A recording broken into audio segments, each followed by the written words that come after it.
بسم اللہ الرحمن الرحیم۔ شروع کرتا ہوں اللہ کے نام سے جو بے انتہا مہربان نہایت رحم والے ہیں۔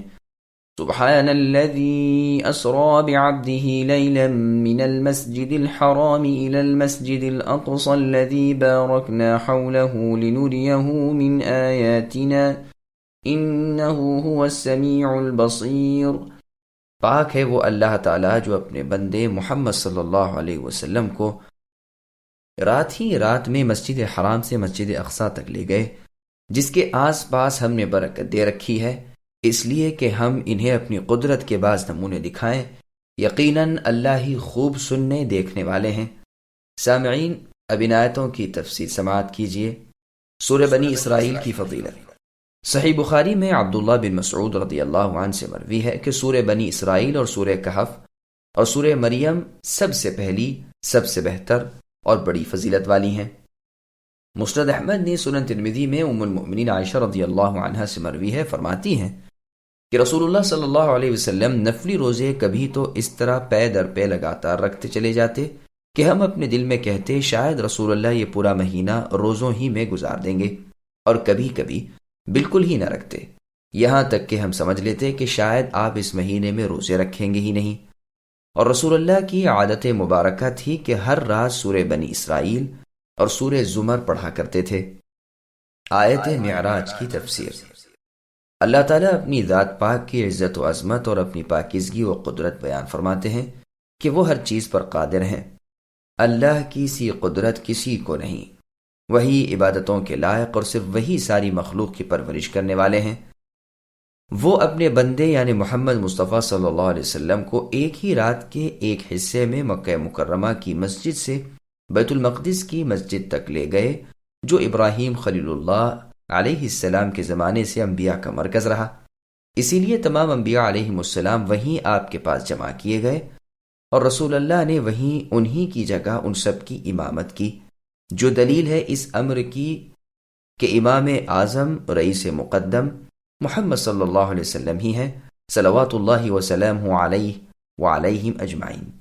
اس مسجد کے ارد گرد ہم نے برکت دے رکھی ہے، پھل پھول، کھیت اور باغات وغیرہ سے، یہ اس لیے کہ ہمارا ارادہ اپنے اس محترم رسول محمد صلی اللہ علیہ وسلم کو اپنی زبردست نشانیاں دکھانے کا تھا، جو رسول اللہ نے اس رات ملاحظہ فرمائیں۔ اللہ تعالیٰ اپنے بندوں کی، مؤمنوں اور کافروں کی، یقین والوں اور منکروں کی، سب کی باتیں سننے والے ہیں اور سب کو دیکھ رہے ہیں۔ ہر ایک کو اللہ ہی دیں گے جس کا وہ مستحق ہے، دنیا میں بھی اور آخرت میں بھی۔ معراج کی بابت بہت سی حدیثیں ہیں جو اب بیان ہو رہی ہیں۔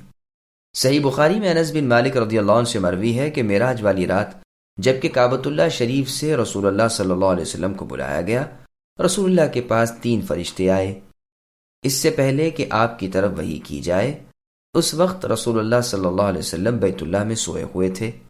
ان میں سے اگلے نے پوچھا کہ یہ ان سب میں سے کون ہے؟ درمیان والے نے جواب دیا کہ یہ ان سب میں بہتر ہے۔ تو سب سے آخر والے نے کہا پھر ان کو لے چلو۔ بس اس رات تو اتنا ہی ہوا، پھر آپ نے انہیں نہ دیکھا۔ دوسری رات پھر یہ تینوں آئے، اس وقت بھی آپ سو رہے تھے، لیکن رسول اللہ کا سونا اس طرح کا تھا کہ آنکھیں سوئی تھیں اور دل جاگ رہا تھا۔ تمام انبیاء کی نیند اسی طرح کی ہوتی ہے کہ ان کی آنکھیں سوتی ہیں پر دل جاگتے رہتے ہیں۔ اس رات انہوں نے رسول اللہ سے کوئی بات نہیں کی۔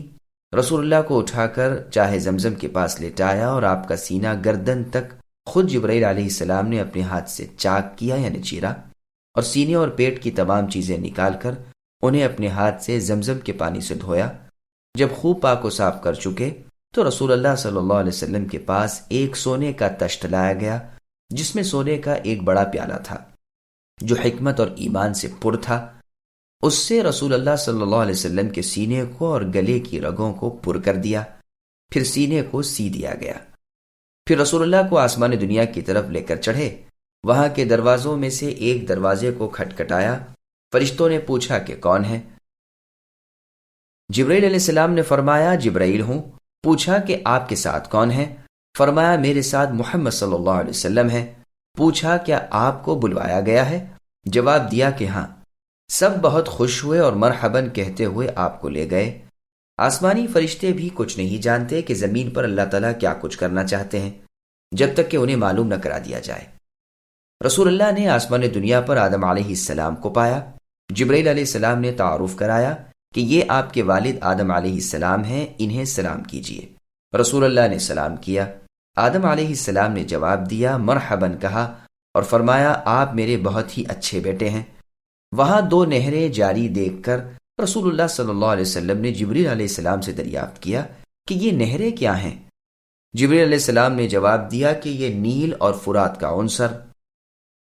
پھر رسول اللہ صلی اللہ علیہ وسلم کو جبریل آسمان میں لے چلے۔ رسول اللہ نے ایک اور نہر دیکھی جس پر لؤلؤ اور موتیوں کے بالا خانے تھے، جس کی مٹی خالص مشک تھی۔ پوچھا یہ کون سی نہر ہے؟ جواب ملا کہ یہ نہر کوثر ہے، یہ آپ کے پروردگار نے آپ کے لیے تیار کر رکھی ہے۔ پھر رسول اللہ کو دوسرے آسمان پر لے گئے، وہاں کے فرشتوں سے بھی وہی باتیں ہوئی۔ پھر آپ کو تیسرے آسمان پر لے گئے، وہاں کے فرشتوں سے بھی وہی سوال جواب وغیرہ ہوئے جو آسمان اول پر اور دوسرے آسمان پر ہوئے تھے۔ پھر آپ کو چوتھے آسمان پر چڑھایا گیا، ان فرشتوں نے بھی اسی طرح پوچھا اور جواب پایا وغیرہ۔ پھر 5ویں آسمان پر چڑھائے گئے، وہاں بھی وہی کہا سنا گیا۔ پھر 6 پر اور پھر 7ویں آسمان پر گئے، وہاں بھی یہی بات چیت ہوئی۔ ہر آسمان پر وہاں کے نبیوں سے ملاقاتیں ہوئیں جن کے نام رسول صلی اللہ علیہ وسلم نے بتلائے، جن میں سے مجھے یہ یاد ہیں کہ دوسرے آسمان میں ادریس علیہ السلام اور چوتھے آسمان میں ہارون علیہ السلام، 5ویں والے کا نام مجھے یاد نہیں، 6 میں ابراہیم علیہ السلام، 7ویں میں موسیٰ کلیم اللہ علیہ وعلی سائر الانبیاء صلوات اللہ وسلم۔ جب رسول اللہ یہاں سے بھی اونچے چلے یعنی 7ویں آسمان سے، تو موسیٰ علیہ السلام نے کہا، اے اللہ، میرا خیال تھا کہ مجھ سے بلند تر آپ کسی کو نہ کریں گے۔ اب رسول اللہ اس بلندی پر پہنچے جس کا علم اللہ تعالیٰ ہی کو ہے، یہاں تک کہ سدرۃ المنتہا تک پہنچے اور اللہ تعالیٰ آپ سے بہت ہی نزدیک ہوئے، بقدر 2 کمان کے بلکہ اس سے بھی کم فاصلے پر۔ پھر اللہ تعالیٰ کی طرف سے آپ کی جانب وحی کی گئی جس میں آپ کی امت پر ہر دن رات میں 5 نمازیں فرض ہوئیں۔ جب رسول اللہ وہاں سے اترے تو موسیٰ علیہ السلام نے آپ کو روکا اور پوچھا کہ کیا حکم ملا؟ فرمایا دن رات میں 50 نمازوں کا۔ کلیم اللہ موسیٰ علیہ السلام نے فرمایا یہ آپ کی امت کی طاقت سے باہر ہے، آپ واپس جائیے اور کمی کی طلب کیجیے۔ رسول اللہ نے جبرائیل علیہ السلام کی طرف دیکھا کہ گویا آپ ان سے مشورہ لے رہے ہیں، ان کا بھی اشارہ پایا کہ اگر آپ کی مرضی ہو تو کیا حرج ہے۔ آپ پھر اللہ تبارک و تعالیٰ کی طرف گئے اور اللہ اپنی جگہ پر ہی تھے، اور آپ نے یوں دعا کی، اے اللہ ہمیں تخفیف عطا ہو، میری امت اس کی طاقت نہیں رکھتی۔ بس اللہ نے 10 نمازیں کم کر دیں۔ پھر آپ واپس لوٹے۔ موسیٰ علیہ السلام نے پھر آپ کو روکا اور سن کر فرمایا جائیے اور کم کرائیے۔ رسول اللہ پھر گئے، پھر کم ہوئیں، یہاں تک کہ آخر میں 5 رہ گئیں۔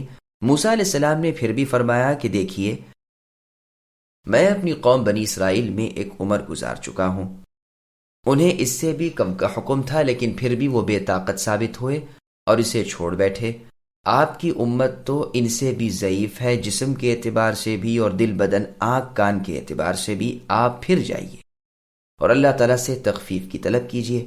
رسول اللہ نے پھر حسب عادت جبرائیل علیہ السلام کی طرف دیکھا۔ جبرائیل علیہ السلام آپ کو پھر اوپر لے گئے۔ آپ نے اللہ تعالیٰ سے عرض کی کہ اے اللہ میری امت کے جسم، دل، کان، آنکھیں اور بدن کمزور ہیں، ہم سے اور بھی تخفیف کیجیے۔ اسی وقت اللہ تعالیٰ نے فرمایا کہ اے محمد صلی اللہ علیہ وسلم، آپ نے جواب دیا لبیک و سعدیک، کہ میں حاضر ہوں اور خوش بختی آپ کے ہاتھ میں ہے۔ اللہ نے فرمایا سنیے، میری باتیں بدلتی نہیں، جو میں نے اب مقرر کیا ہے یہی میں ام الکتاب میں لکھ چکا ہوں۔ یہ 5 ہیں پڑھنے کے اعتبار سے اور 50 ہیں ثواب کے اعتبار سے۔ جب رسول اللہ صلی اللہ علیہ وسلم واپس آئے، موسیٰ علیہ السلام نے کہا کہیے سوال منظور ہوا؟ رسول اللہ نے فرمایا ہاں کمی ہو گئی، یعنی 5 پر ثواب 50 کا مل گیا، ہر نیکی کا ثواب 10 گنا عطا فرمایا جانے کا وعدہ ہو گیا۔